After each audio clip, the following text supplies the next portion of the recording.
Hello बच्चों, कैसे हैं आप सभी लोग। आप सभी का स्वागत है हमारे यूट्यूब चैनल पे। और आज हम फिजिक्स के पार्ट 2 की शुरुआत करेंगे। और जैसा कि हमने सेशन शुरू किया था क्लास 12 की फ़िज़िक्स का, इसमें पार्ट 1 हम कंप्लीट कर चुके हैं और पार्ट 1 और पार्ट 2 के बीच में गैप ज़्यादा हो गया है। अब हमारी कोशिश रहेगी कि गैप ना हो, आपको रेगुलर बेस पे क्लासेस प्रोवाइड कराई जाए। तो हम क्लास 12 के फिजिक्स की पार्ट 2 की शुरुआत करेंगे। और जैसा कि आप टॉपिक देख रहे हैं, समतल दर्पण आज हमको पढ़ना है। और समतल दर्पण द्वारा प्रतिबिंब का निर्माण कैसे होता है और जो प्रतिबिंब बनता है उसकी विशेषताएं क्या क्या होती हैं, ये हम डिस्कस करेंगे। ठीक है। अगर आप पार्ट 1 की बात करें तो उसमें आप परावर्तन पढ़ चुके हैं और उसके नियम पढ़ चुके हैं और उस पर बेस्ड कॉन्सेप्ट भी आप देख चुके हो। तो उसके आगे हम शुरुआत करेंगे आज। और बता दें कि ये टॉपिक जो है ये पेपर में कैसे आता है, समतल दर्पण द्वारा प्रतिबिंब का निर्माण कैसे होता है और जो प्रतिबिंब बनता है उसकी विशेषताएं क्या क्या होती हैं, वो हमें देखनी है आज की क्लास में। तो शुरुआत करते हैं हम लोग। कलम, कॉपी, ईयरफोन लगा के बैठ जाइए और आराम से मजे लेते हुए पढ़ाई करिए।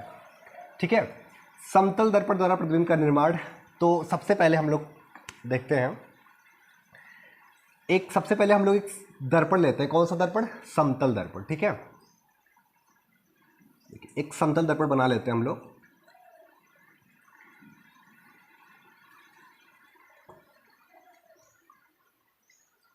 कुछ इस प्रकार हमारा है समतल दर्पण। ठीक है। आपको प्रतिबिंब का निर्माण करना है इस दर्पण में। तो इस दर्पण से हम d दूरी पर एक वस्तु ले लेते हैं। ठीक है। इस दर्पण से d दूरी पर एक वस्तु हम रख लेते हैं। ठीक है। मान लीजिए ये आपकी जो दूरी है वो कितनी है? d।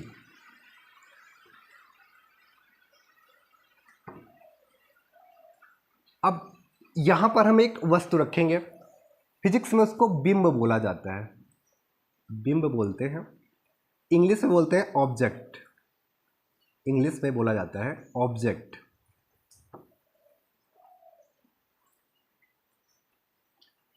और जो भी हम बिंब यहां पे रखेंगे, जो बिंब हम रखते हैं वो एरो के माध्यम से रखते हैं। ठीक है। एरो, यहां पे एरो रख देंगे। ठीक है। एक एरो यहां पे रख देंगे जो हमें वस्तु को दिखाएगा।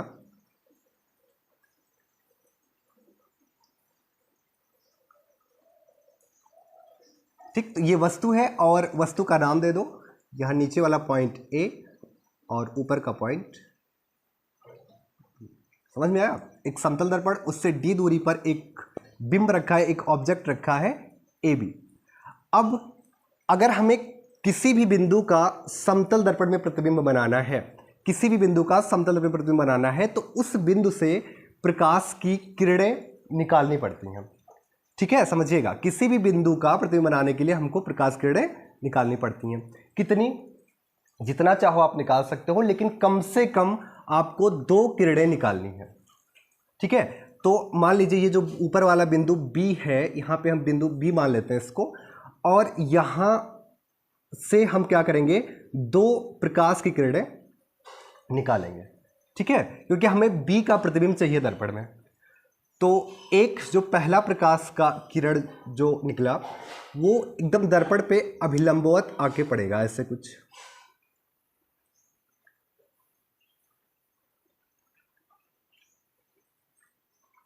ठीक है, ये आपका पहला प्रकाश किरण है जो दर्पण पर अभिलंबवत आके पड़ा। और आप पिछले वीडियो में आप पढ़ चुके हो, पिछले क्लास में आप पढ़ चुके हो, हमने आपको बता रखा है कि अगर समतल दर्पण पे किरण अभिलंबवत आगे पड़ती है तो पुनः उसी मार्ग में वापस लौट जाती है। ठीक है। तो ये ऐसे जाके पड़ा और पुनः इसी मार्ग में वापस ऐसे लौट जाएगा। ठीक है।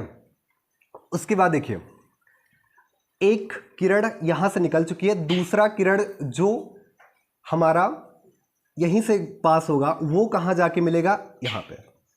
तो दूसरी किरण हम यहाँ से निकालते हैं और वो जाके कुछ इस प्रकार पड़ता है, ठीक है। और ये हो गया आपका अभिलंब, और मान लीजिए ये जो आपतित किरण है आपकी, ये अभिलंब के साथ यहाँ पे x डिग्री का कोण बना रही है, ठीक है। तो पढ़ने के बाद आपको पता है जिस कोण पे आके पड़ता है दर्पण पे, उसी कोण से वापस पुनः लौट जाती है। तो ये जो आपकी किरण है वापस ऐसे ऐसे लौट जाएगी।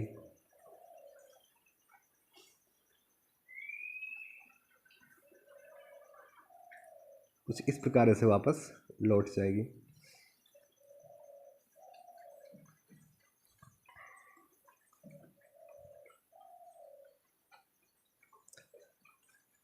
ठीक है।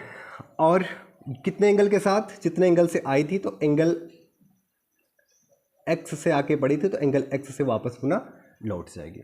ठीक है। अब नोटिस करिएगा, अब नोटिस करिएगा, ध्यान से समझिएगा। अगर कोई प्रेक्षण है, वो देखना चाहता है कि जो हमारी परावर्तित किरण है, वो कहाँ से उसको आती हुई नजर आएगी। तो आप बोलोगे दर्पण से। देखिए ये आपकी आपतित किरण थी, और परावर्तित किरण देखिए यहाँ से, एक परावर्तित किरण यहाँ से और एक परावर्तित किरण यहाँ से, ठीक है। तो अब जो प्रेक्षण है उससे आप बोलोगे कि जो आपका परावर्तित किरण है वो दर्पण से यहाँ से निकल रहा है और यहाँ से निकल रहा है, लेकिन हमें इन दोनों किरणों का उद्गम चाहिए, सोर्स चाहिए कि ये कहाँ से इनकी शुरुआत हुई है। तो वो कैसे होगा, आप इस किरण को पीछे की ओर बढ़ा दीजिए, ठीक है। और ये जो हमारी किरण है इसको भी आप पीछे की ओर बढ़ाइए। तो ये जो आपको पॉइंट मिलेगा, ये परावर्तित किरण का उद्गम बिंदु है, ठीक है। ये उद्गम बिंदु है, और ये परावर्तित किरण का उद्गम बिंदु है, और जिसका नाम है B डैश। और यही बिंदु, इस बिंदु B का क्या है, प्रतिबिंब है, ठीक है। इसी प्रकार आप A बिंदु का प्रतिबिंब बनाना चाहोगे तो आप इसको पीछे की ओर ले जाइए, और इस पॉइंट पे A बिंदु का प्रतिबिंब बन जाएगा A डैश, और इस प्रकार हमें पूरा वस्तु AB का प्रतिबिंब बन जाएगा यहाँ पे।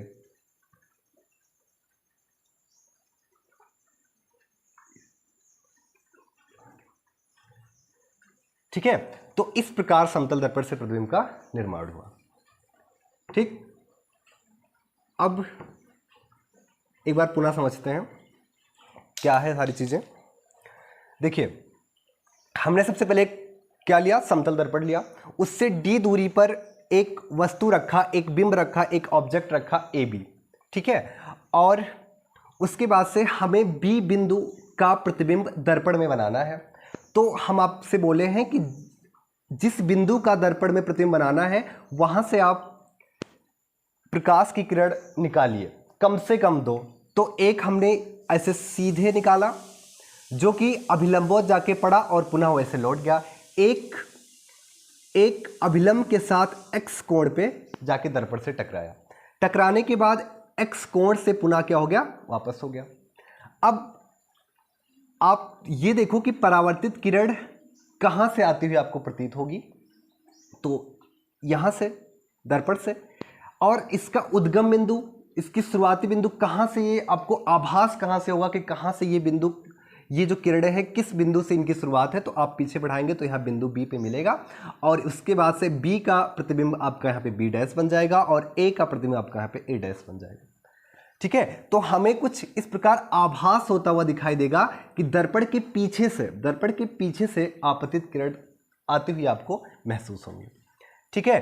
तो यहां से देखिए, आप फिगर से देखिएगा क्या क्या निकल के आया, ठीक है। आप मेरी बात ध्यान सुनिएगा। पहले जैसे आपने ये फिगर बना दिया, उसके बाद आपको लिखना भी पड़ेगा इसके बारे में। तो हम ध्यान से धीरे धीरे आराम से बोल रहे हैं, आप धीरे धीरे सुन के वीडियो को रोक के आप इस सारी बात को नोट कर सकते हो, ठीक है। कैसे आप लिखोगे कि चलो दर्पण का नाम दे देते हैं हम लोग M, या रहने दीजिए ऐसे ही आप बोलो कि एक समतल दर्पण से D दूरी पर हमने एक वस्तु AB रखा है, ठीक है। एक समतल दर्पण से D दूरी पर हमने एक वस्तु AB रखा है। बिंदु B से प्रकाश की दो किरणें निकलती हैं। पहली किरण समतल दर्पण पर अभिलंबवत पड़ती है और पुनः उसी मार्ग से वापस लौट आती है, ठीक है। दूसरा प्रकाश किरण अभिलंब के साथ x कोण पर दर्पण पर पड़ता है और पुनः x कोण के साथ परावर्तित हो जाता है, ठीक है। परावर्तित किरण दर्पण के पीछे किसी बिंदु से आती हुई आभास होती हैं और इस प्रकार उस बिंदु पर दर्पण के सामने रखी वस्तु का प्रतिबिंब बन जाता है, ठीक है। और ये चीज़ आपको लिख लेनी है, जो आपको आप अपने मन से भी बना के लिख सकते हो, जैसे जैसे आप फिगर बनाए वैसे वैसे आपको लिख लेनी है, ठीक है। और अब प्रतिबिंब की विशेषताएं हम लोग देखते हैं, प्रतिबिंब की विशेषताएं क्या क्या है। तो प्रतिबिंब की विशेषताएं आप इस फिगर से ही देख सकते हो, ठीक है। आप फिगर से देख सकते हो।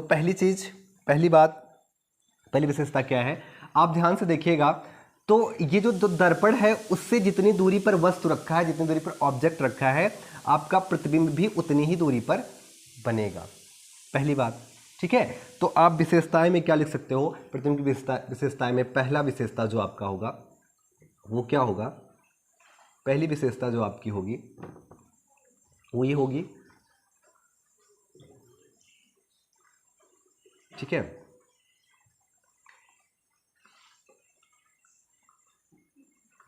पहली विशेषता हमारी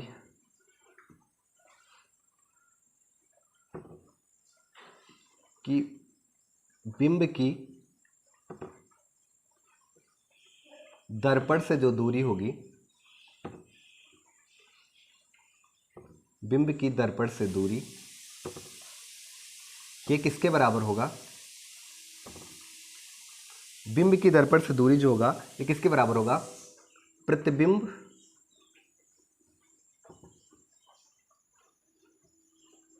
की दर्पण से दूरी के, दर्पण से दूरी,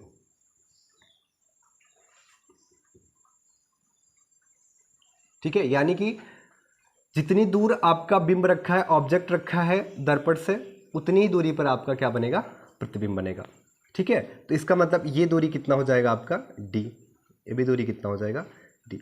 दूसरी चीज आप देखो, दूसरी बात, आपका जितने आकार का बिंब है उतने ही आकार का क्या बना है, आपका प्रतिबिंब बना है। यानी बिंब का आकार और प्रतिबिंब का आकार आपस में क्या होता है, इसमें बराबर। तो क्या लिखोगे आप, बिंब का आकार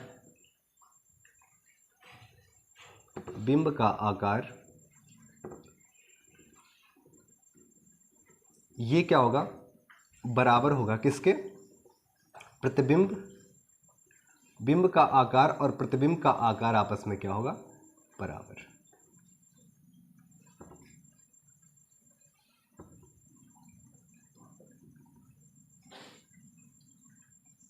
ठीक है। और तीसरी बात देखो, आपको पता है ये कैसे बना, सीधा बना है, ठीक है। प्रतिबिंब कैसे बना, सीधा बना है। और हमको आभास हुआ तो कैसा बनता है, आभासी तथा सीधा, आभासी तथा सीधा।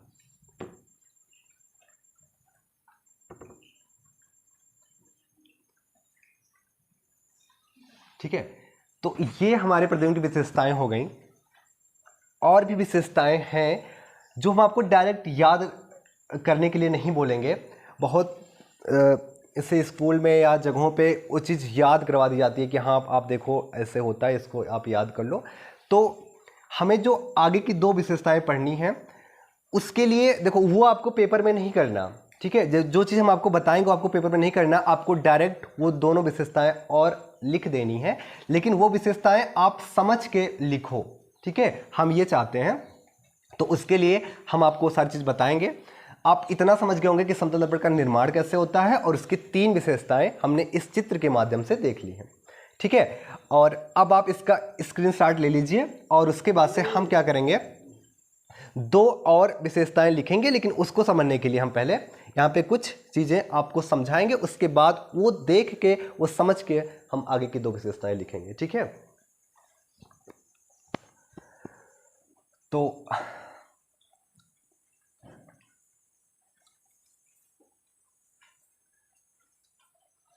चलिए देखते हैं हम लोग। सबसे पहले आप नोट डाल के अपनी कॉपी में लिखिएगा ये बात, ठीक है। बहुत इंपॉर्टेंट है, कमाल की चीज़ है, आप इसको समझिए, पढ़िए। देखो हमारा जो लाइट बीन होता है, ठीक है, यानी कि प्रकाश पुंज जो हमारा होता है, लाइट बीन जो होता है पुंज,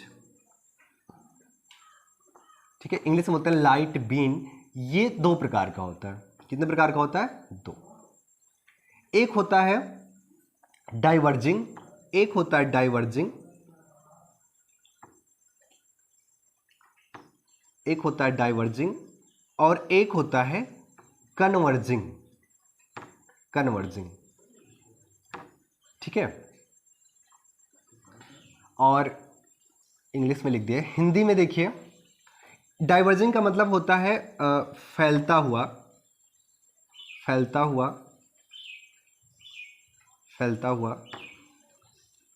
और कन्वर्जिंग का मतलब होता है सिमटता हुआ,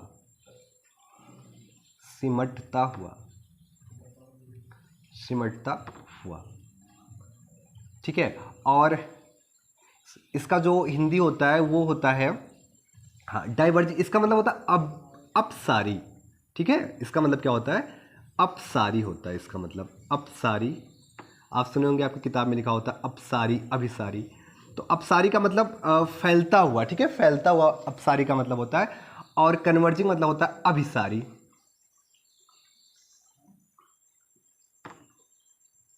इसका मतलब सिमटता हुआ एक जगह पे, ठीक है। तो ये क्या है, आपको फिगर के माध्यम से समझाते हैं। मान लीजिए आपका एक ये पॉइंट है और यहां से प्रकाश की किरण ऐसे कुछ निकल रही हैं। तो आप देखो ध्यान से, ये प्रकाश किरण फैल रही हैं, समझ रहे हो? ये प्रकाश किरण क्या है? फैल रही हैं। अब फैल रही हैं तो डाइवर्जिंग हो जाएगा, यानी ये कैसा है? डाइवर्जिंग है, अपसारी है, ठीक है। और बात करते हैं अब हमारा अभिसारी का। तो अभिसारी देखिएगा, आपको प्रकाश किरण ऐसे कुछ इस प्रकार एक बिंदु पर सिमटती हुई नजर आएंगी, एक बिंदु पर आती हुई से प्रतीत होंगी। समझ में आया? एक बिंदु पर आती हुई से प्रतीत होंगी और ये ऐसे आपको फैलती हुई नजर आएंगी। तो ये होता है अपसारी, अभिसारी, डाइवर्जिंग, कन्वर्जिंग। अब देखो अभी तक अगर आपसे पूछा जाए या ज्यादातर लोग से पूछा जाता है कि अच्छा बताओ समतल दर्पण द्वारा प्रतिबिंब कैसे बनता है, तो रटे रहते हैं सीधा था आभासी, ठीक है। लेकिन अब आप रटिए नहीं, आप वास्तविक प्रतिबिंब भी समतल दर्पण से बनता है। कहोगे कैसे गुरुजी? देखो वास्तविक प्रतिबिंब कैसे बनता है, ये बात आप दिमाग में बिठा लीजिएगा कि समतल द्वारा प्रतिबिंब आप तो लिख दोगे अवश्य से, लेकिन आप जो पॉइंट हम लिखवाने जा रहे हैं वो पॉइंट लिख के आओगे ना, एक भी नंबर नहीं कटेगा। और इसी टॉपिक में नहीं, टॉपिक वाइज जितने भी हम आपको पढ़ाएंगे, आप पॉइंट टू पॉइंट वो बात लिख के आओ, फुल मार्क लेके आओगे आप, ठीक है। तो देखो अब आइए देखते हैं कि कैसे समतल दर्पण के द्वारा वास्तविक प्रतिबिंब भी कैसे बनता है। वो डिपेंड करता है कि आपका ऑब्जेक्ट कहाँ है, कैसा है, उस पर, ठीक है। तो आप एक चीज ध्यान से देखो, जैसे ये आपका मान लीजिए इसके आगे आप एक समतल दर्पण रख देते हो, इसके आगे आप एक समतल दर्पण रख देते हो,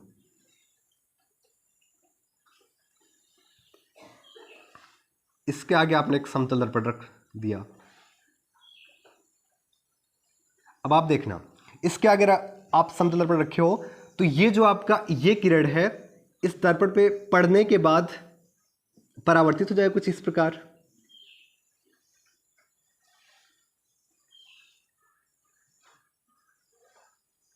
ये वाला, ठीक है। ये देखो अभिलंबवत पड़ रहा है, पढ़ने के बाद वापस ऐसे लौट जाएगा, और ये ऐसे पढ़ने के बाद वापस कुछ ऐसे आएगा, परावर्तित होगा,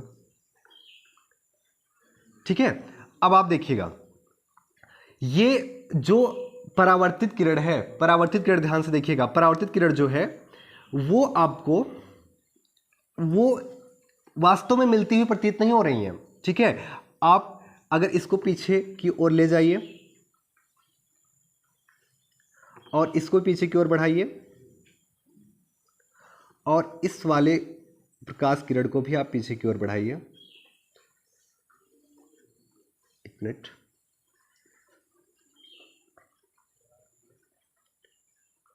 ठीक है। तो कुछ इस प्रकार इस बिंदु पर, इस बिंदु से हमें परावर्तित किरणें आती हुई नजर आएंगी, ठीक है। तो ये आपका क्या था, बिंब,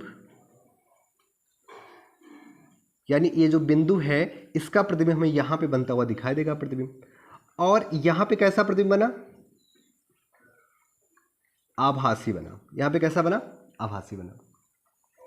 अब आप ये चीज देखिएगा, इसको हम फिर से बता के, फिर से आप इसको देखो, थोड़ा बड़ा बनाते हैं।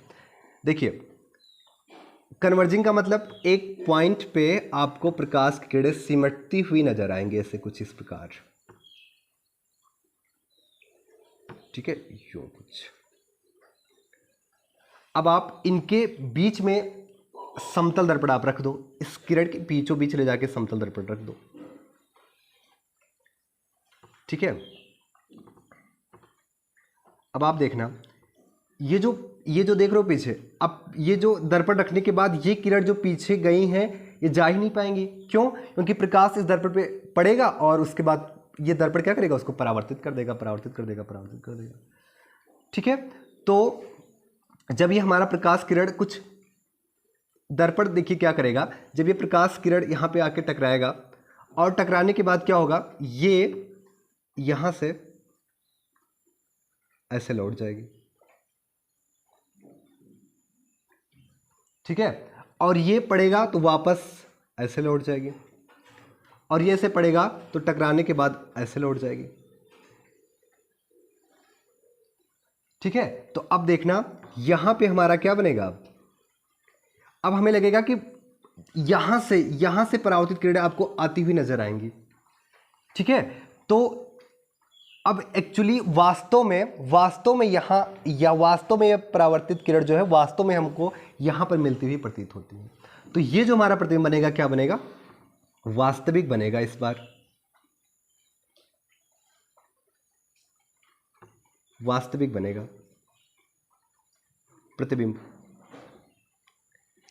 ठीक है। तो अगर, और ये जो हमारा ये रखा, अब की बार जो समझ रहा है, ये जो ऑब्जेक्ट है आपका, ये आभासी क्या हो जाएगा, ये आभासी होगा, जो आपका बिंब होगा ये क्या होगा, आभासी होगा, ठीक है। और यहां पे जो प्रतिबिंब आपका बना था ये क्या था, आभासी था, ठीक है। और ये आपका जो बिंब था ये कैसा था, वास्तविक। तो आप अब देखिए ध्यान से, अब समतल दर्पण से ही आपको हमने दोनों तरीके से प्रतिबिंब बनता हुआ दिखा दिया। कैसा, वास्तविक प्रतिबिंब बनता है और आभासी प्रतिबिंब बनता है समतल दर्पण से। तो डिपेंड किस पे करता है, अगर आपका बिंब वास्तविक है तो प्रतिबिंब कैसा मिलेगा, वास्तविक। लेकिन आपका बिंब अगर आभासी है तो प्रतिबिंब कैसा मिल जाएगा, वास्तविक प्रतिबिंब मिल जाएगा। तो अब आज से अगर आपसे कोई पूछता है समतल दर्पण से प्रतिबिंब कैसा बनता है, तो आभासी भी बन सकता है और वास्तविक भी बन सकता है। कंडीशन क्या होनी चाहिए, आपका बिंब कहां पर है, कैसा है, ठीक है। तो चौथी बात हम क्या लिखेंगे, चौथी बात लिखेंगे कि बोल दें, आप लिख ले जाओगे, बहुत लंबा चौड़ा लिखना है, इसलिए बोल दे रहे हैं, सुन लीजिएगा। ठीक है, क्या लिखोगे?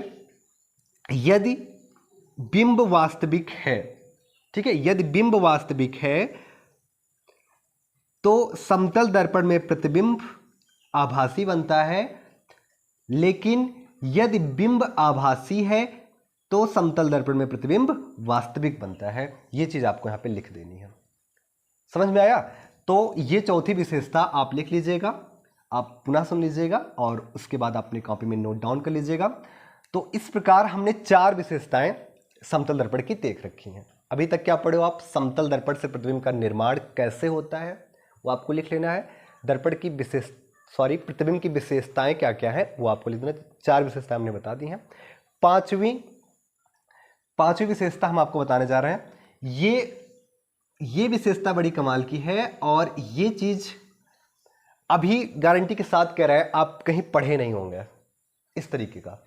आपको हमेशा ये चीज आपको पता होगा, जो हम आपको बताएंगे आपको पता होगा, क्लियर है। लेकिन वो चीज आप ज्यादा से ज्यादा लोग, ये नहीं कहना सारे लोग नहीं पढ़े होंगे, लेकिन बहुत कम परसेंटेज, बहुत कम होगा ये चीजें आपको कोई प्रूव करके दिया हो और आपको ऐसे नॉर्मली याद ना कराया हो। ठीक है, तो वो देखिए क्या है। अब इसका स्क्रीनशॉट लीजिएगा, इसको आपको एग्जाम में नहीं लिख के लाना है। ठीक है, इसका स्क्रीनशॉट लीजिए।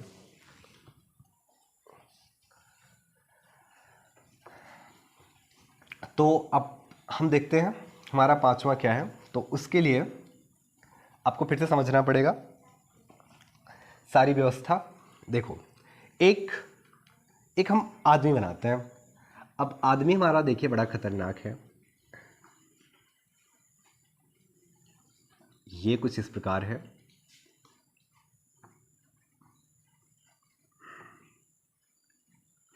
ठीक है, ये एक व्यक्ति है, आपको दिख रहा होगा, और इसके सामने हम एक बहुत बड़ा सा समतल दर्पण ला के रख देते हैं। इसके सामने बहुत बड़ा सा दर्पण, ठीक है।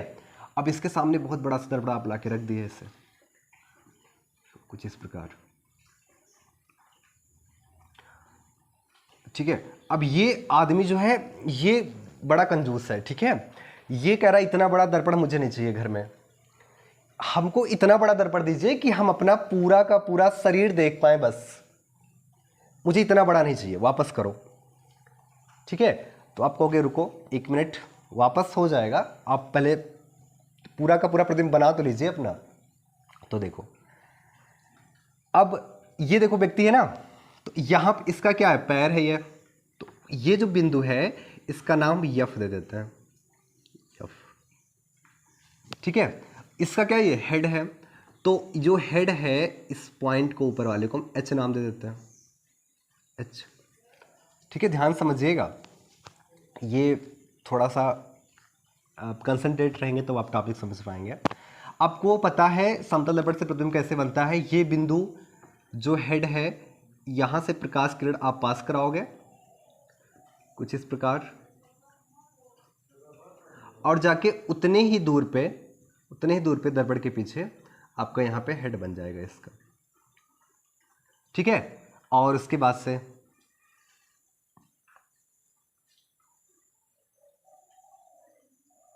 कुछ इस प्रकार, और ये जो आपका यहां से आप एक प्रकाश किरण निकालोगे, ठीक है, तो यहाँ पे जाके प्रतिबिंब आपका इसका यहाँ पे बन जाएगा, और यहाँ पे बन जाएगा आपका यहाँ पे ये वाला प्रतिबिंब। तो यफ है तो इसका नाम यफ डैश दे देते हैं, और ये बिंदु जो है इसका नाम एच डैश देते हैं। कुछ इस प्रकार इसका प्रतिबिंब यहाँ पे बन जाएगा। अच्छा, ये व्यक्ति जो है इसकी ऊंचाई, हम इसकी जो ऊंचाई है बच्चे, ये हम लोग कितना मान लेते हैं, एच मान लेते हैं। इस व्यक्ति की जो ऊंचाई है वो कितना मान लेते हैं हम लोग, एच मान लेते हैं, ठीक है। अब आप एक चीज देखिएगा, इस व्यक्ति की आंख भी बना लें, यहां पे इसका आंख है, और जो आंख है इस बिंदु को हम ई नाम दे रहे हैं, ई, ठीक है।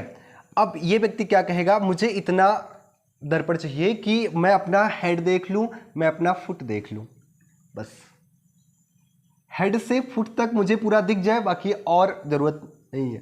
तो उसके लिए आप क्या करो, इस जो आइज है यहां से आप क्या करो, इसके हेड वाले पॉइंट को मिला दीजिए, ठीक है। और यहाँ से क्योंकि इतना इसको देखना तो यहाँ से इसके फिट वाले पॉइंट को ऐसे मिला दीजिए। ठीक है, अब देखो आप ध्यान से, अब आपको सिर्फ इतने बड़े दर्पण की जरूरत पड़ेगी, इतने बड़े दर्पण की जो बीच में है। इतने बड़े दर्पण से देखो ये अपना क्या देख लेगा, हेड देख लेगा, अपना क्या देख लेगा, पैर देख लेगा, फिट देख लेगा, पूरा शरीर अपना देख लेगा। अब देखो तो उसकी जरूरत नहीं है तो हम क्या करते हैं, ये दर्पण हटा देते हैं। लो, जो डिमांड कर रहा था पूरा हो गया उसका सपना। ठीक है, अब देखिए, चल मिट जा।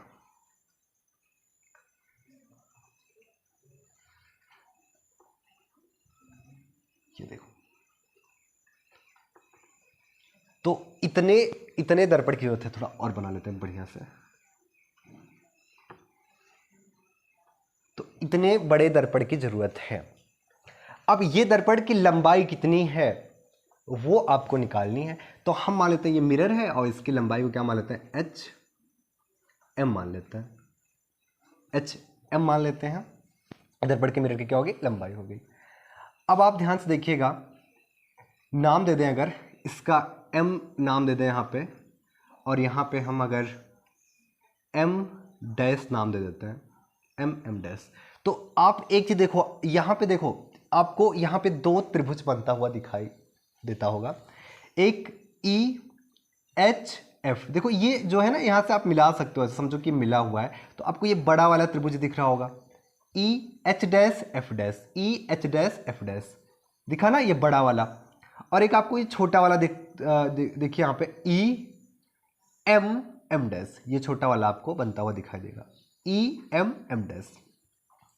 अब ये दोनों त्रिभुज, ये बड़ा वाला और ये छोटा वाला, लिख दें E H dash F dash, और कौन सा, ये ट्राइंगल, और नहीं लिख रहे हैं, एक मिनट, ई एम और एम डैश, ये ट्राइंगल आपका, ये दोनों आपस में समरूप है। ये दोनों आपस में क्या है, समरूप है। समरूप समझ रहे हो, समरूप त्रिभुज क्या होता है, जैसे आपका दो त्रिभुज है, इसमें सारे कोण बराबर रहे, उनके भुजाओं का अनुपात बराबर रहे, तो ये क्या हो जाएगा, समरूप हो जाएगा। ठीक है, तो आप देखो ध्यान से, ये दिख रहा है जो, इसमें आप देखो कैसे सारे एंगल बराबर होंगे। देखो ये जो एंगल है, ये वाला एंगल, ये वाला, ये इस छोटे वाले त्रिभुज में भी आएगा और इस बड़े वाले त्रिभुज में भी आएगा, तो एंगल ई तो बराबर हो गया। अब देखो ये वाली लाइन एक दूसरे के समांतर है, पैरेलल है, तो यहाँ पे जो ये एंगल बनेगा, ये और ये जो एंगल बनेगा, ये दोनों, और देखो यहाँ से आप मिला सकते हो, तो यहाँ पे जो एंगल बनेगा और यहाँ पे जो एंगल बनेगा, ये आपस में, ये एंगल इसके क्या होंगे, बराबर होंगे। तो इसका मतलब बड़े वाले त्रिभुज का ये एंगल और छोटे वाले का ये और ये तीनों आपस में क्या है, बराबर है। ठीक है, और उसके बाद से तो ये दोनों त्रिभुज हम क्या कह सकते हैं, समरूप कह सकते हैं। तो आप जानते हो समरूप, अगर त्रिभुज समरूप है तो उसमें क्या होता है कि जो समरूप त्रिभुज में क्या होता है, जो उनके भुजाओं का अनुपात होता है वो भी आपस में क्या होता है, बराबर होता है। तो समरूप त्रिभुज में भुजाओं का अनुपात आपस में क्या होता है, बराबर होता है। अब देखो कौन कौन सी भुजा हम लेंगे, ये बड़े वाला त्रिभुज देख रहे हो आप, बड़ा वाला त्रिभुज, इसकी ये भुजा H dash F dash, H dash F dash, इसका अनुपात इसके साथ करेंगे एम डैश, एम डैश। ठीक है, हमने क्या किया, बड़े वाले त्रिभुज की कौन सी भुजा ली है, एच डैश एफ डैश, और छोटे वाले त्रिभुज की कौन सी भुजा ली है, एम और एम डैश, दोनों का अनुपात। अब देखो यहां से यहां तक की दूरी और यहां से यहां तक की दूरी हमें देखनी है। तो आप देखो, जैसे मान लो ये त्रिभुज है ना, अब ये त्रिभुज जब तक आप यहां से आप एक लंब डाल दीजिए तो ये त्रिभुज की ऊंचाई आपको मिल जाएगी, मतलब यहां से लेकर यहां इस दर्पण से इस व्यक्ति की दूरी हमको पता चल जाएगी। ठीक है, तो आप क्या करो, यहां से ई बिंदु से आप इस यम डैश पे एक अभिलंब ड्रा कर दो, बिल्कुल सीधा यहां तक आप ड्रा कर दो, यहां पे यहाँ पे इसका आई है, यहाँ पे आई, यहाँ पे, ठीक है। तो अब देखो ये नाम दे देते हैं हम लोग यहाँ से, यहाँ पे नाम देते हैं यन, चलो एन नाम देते हैं इस पॉइंट को, और इस पॉइंट को हम एन आई है तो ई डैश नाम दे देते हैं, ठीक है। अब आप देखना तो जो इस त्रिभुज में कौन सी भुजा मिल गई, ई एन, इस त्रिभुज में ई एन, और बड़े वाले त्रिभुज में कौन सी भुजा, अब आप बड़ा वाला त्रिभुज यहां से, यहाँ एन ई नहीं, यहां से देखिए ई और ई डैश, तो बड़ा वाला त्रिभुज में ई डैश और छोटे वाले में ई और एन, ठीक है। ये हमने क्या किया, समरूप से इस प्रकार लिखा। देखो समरूप से कैसे लिखते हैं आप देखिएगा, फिर से आप ध्यान समझिएगा। देखो हम ये त्रिभुज आपका जो है ई एम एम डैश और बड़ा वाला E H dash F dash, ये दोनों आपस में क्या समरूप हैं। तो समरूप होने पे क्या होता है, हम एक भुजा इसकी लेंगे और एक भुजा इसकी लेंगे, उन दोनों का अनुपात करेंगे, फिर एक भुजा इस बड़े वाले के लेंगे, फिर एक भुजा इसके लेंगे, फिर अनुपात करेंगे, तो आपस में बराबर आना चाहिए। समरूप है तो समरूप है तो बराबर होगा। तो इसका मतलब हमने क्या किया, बड़े वाला जो त्रिभुज है, बड़ा वाला, ये बड़ा वाला त्रिभुज, ठीक है, और बड़ा वाला त्रिभुज जो है हमारा, उसमें हम क्या किए हैं, बड़ा त्रिभुज की में हमने भुजा ले लिया क्या, एच डैश और एफ डैश, एच डैश और एफ डैश, और छोटे वाले त्रिभुज में एम और एम डैश का अनुपात, और उसके बाद हमने यहाँ पे एक अभिलंब खींचा छोटे वाले पे, तो ये कौन सी भुजा हमको मिल गई, ई एन। भले बड़े वाले में हम लिए हैं तो भले बड़े वाले में हम देखें ई और ई डैश, बड़े वाले देखो, बड़े वाले त्रिभुज में ये अभिलंब है ना, ई और ई डैश, और छोटे वाले त्रिभुज में ई एन, ये हो गया। अब आप देखो एच डैश एफ डैश, ये कितना है, आपको पता है जितना बड़ा वस्तु होता है उतना बड़ा प्रतिबिंब बनता है, तो वस्तु की लंबाई आप कितना मान रखे हो, एच, तो ऊपर कितना हो जाएगा, एच ही होगा ये, एच, ठीक है। और एम एम डैश कितना होगा, एम एम डैश आप कितना मान रखे हो, एच एम, वही हमको फाइंड करना है कि मिरर की लंबाई कितनी होगी, ठीक है, बराबर ई ई डैश। देखो आप ये मान लो कि दर्पण से, आप ये मान लो कि जो हमारा दर्पण है उससे जो वस्तु की दूरी है, इस दर्पण से जो वस्तु की दूरी है वो कितना है, एक्स है। तो वही तो है, दर्पण से इस व्यक्ति की दूरी कितना मान लेते हैं हम लोग, नहीं ई ई डैश है, ध्यान समझिएगा, ई ई डैश पूरी दूरी आपको निकालनी है, तो यहां से लेकर यहां तक कितना हो जाएगा, x हो जाएगा, और यहां से यहां तक भी कितना हो जाएगा, x, तो पूरी दूरी कितनी हो जाएगी, 2x। समझ में आया ना, यहां से यहां तक हमने दर्पण से व्यक्ति की दूरी कितनी मान रखी है, x, तो ये दूरी x हो जाएगी, और ये भी, और दर्पण से इसकी भी दूरी x हो जाएगी, तो पूरा फाइनल ई ई डैश मिला के कितना हो जाएगा, 2x, तो ऊपर कितना हो जाएगा, 2x, ठीक है। और ई एन का मतलब, ई एन मतलब यहां से दर्पण से यहां तक की दूरी, तो x ही है, तो x से x आप कैंसिल कर दीजिए, तो क्या हुआ, h बटे एच एम किसके बराबर हो गया, 2/1 के, क्रॉस मल्टीप्लाई कराने पे 2HM इक्वल टू h, तो यहाँ से आप HM निकालोगे तो कितना आ गया, h/2, ठीक है। अब देखिए क्या निकल के आया, मतलब जो दर्पण की लंबाई है वो कितनी होनी चाहिए, उस व्यक्ति के आधे के बराबर, उस व्यक्ति के आधे के बराबर। हम चाहते तो शुरुआत में आपको ये बात लिखवा देते कि एक व्यक्ति को अपनी पूरी लंबाई, अपना पूरा शरीर, पूरे लंबाई दर्पण में देखने के लिए अपने लंबाई की आधी दर्पण लेनी पड़ेगी, ठीक है। ये चीज़ें हम लिखवा सकते थे, लेकिन ये चीज़ आपको हमने कैसे हुआ ये प्रूफ कराया है, ठीक है। तो आप 5वां पॉइंट क्या लिख सकते हो कि अगर इससे क्या पता चला कि अगर हमको, अगर कोई व्यक्ति है अपना पूरी लंबाई अपना हेड से लेकर और फुट तक पूरा देखना चाहता दर्पण में, तो अपनी लंबाई की आधी कम से कम दर्पण होनी चाहिए, ठीक है।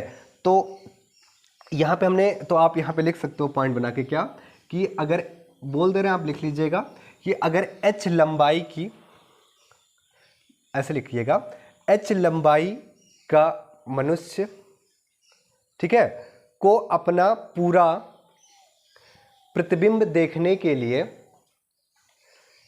आवश्यक समतल दर्पण की लंबाई h/2 होनी चाहिए। ठीक है ना, समझ में आया? तो यानी कि पूरा देखने के लिए आधे लंबाई की जरूरत पड़ेगी। तो इस प्रकार हम 5 विशेषताएं देख चुके हैं। ठीक है, फिगर से हमने जो पहले फिगर बनाया था उससे हमने बताया था कि बिंब की दर्पण से जो दूरी होती है वही प्रतिबिंब की भी दर्पण से दूरी होती है। बिंब का आकार जितना बड़ा वस्तु होता है उतने ही आकार का क्या बनेगा, आपका प्रतिबिंब बनेगा। आभासी तथा सीधा प्रतिबिंब बनेगा। फिर हमने आपको बताया कि आभासी तथा सीधा भी बनेगा, वास्तविक भी बनेगा, आभासी भी बनेगा, वास्तविक बनेगा। कब बनेगा? और वो बिंब पर निर्भर करता है, जो हमने आपको पहले बता रखा है। आप उसके बाद पांचवा, ठीक है, पांचवा आप कि अपना पूरा प्रतिबिंब देखने के लिए आधे लंबाई की, मनुष्य को अपने आधे लंबाई की या किसी भी वस्तु के आधे लंबाई की समतल दर्पण की जरूरत पड़ती है। ठीक है, तो इस प्रकार आज हमने समतल दर्पण से प्रतिबिंब का निर्माण कैसे होता है वो जाना, और प्रतिबिंब की विशेषताएं 5 देखी। यही 5 आपको लिख के चले आना है, और समतल दर्पण द्वारा प्रतिबिंब कैसे बनता है वो, और बाकी जो हमने ये और बात बताई है और इसके पहले जो बात बताई है वो आप दिमाग में फिट रखिएगा। ये सब आप कर पा रहे हो तो अच्छी बात है, और आप ध्यान से पढ़ोगे, 1-2 बार आप देखोगे तो 100% आपको समझ में आए, ये सारी बात समझ में आ जाएगी, और इस प्रकार आप अपना पूरा तैयार कर सकते हो ये टॉपिक। तो आज के लिए इतना ही, और कल हम मिलेंगे अगले टॉपिक पे, और अगले टॉपिक पे अब गोलीय दर्पण की चर्चा करेंगे, और इसमें अब जितने भी सारे टॉपिक हैं सारे इंपॉर्टेंट रहेंगे, और हम आपको इम्पॉर्टेंट टॉपिक पढ़ा ही रहे हैं, जो सारे टॉपिक पढ़ा रहे हैं, और आप सारे टॉपिक आपके बुक में है तो आप कह सकते हो सारे टॉपिक इंपॉर्टेंट है। ठीक है, क्योंकि जितने भी टॉपिक है कभी ना कभी पेपर में आए हुए हैं, तो आप इसको ध्यान से पढ़िएगा, रिवीजन करिएगा, और मिलते हैं अगले वीडियो में। तब तक के लिए आप अपना ध्यान रखिएगा। बहुत बहुत धन्यवाद आप सभी का।